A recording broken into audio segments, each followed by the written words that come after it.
questions sur le bien-être de l'homme sont toujours des sujets importants auxquels les internautes chinois accordent une grande attention pendant les deux sessions. Selon les données du moteur de recherche Baidu, 3 propositions apportées par les députés concernant le bien-être de l'homme ont déclenché des discussions animées entre internautes. Jetons un coup d'œil.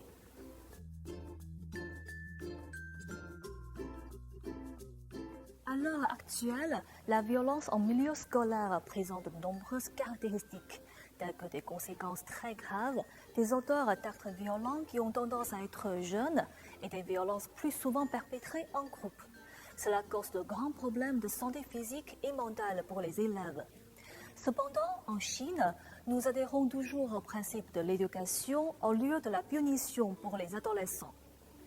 Afin de résoudre ce problème, un député de l'Assemblée populaire nationale a suggéré de définir clairement les normes de comportement pour les violences scolaires et d'adopter des lois spéciales concernant ce sujet.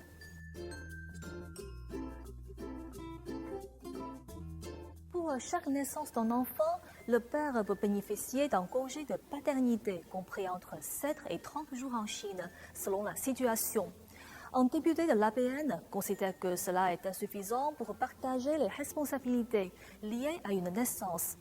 Il a suggéré que les couples prennent leur congé ensemble et de prolonger le nombre de jours de congé pour les pères de manière planifiée et progressive. Cette proposition a suscité une discussion animée chez les internautes chinois. Beaucoup pensent qu'elle faciliterait le partage des responsabilités familiales, favoriserait l'égalité des sexes et réduirait la pression sur le travail des femmes.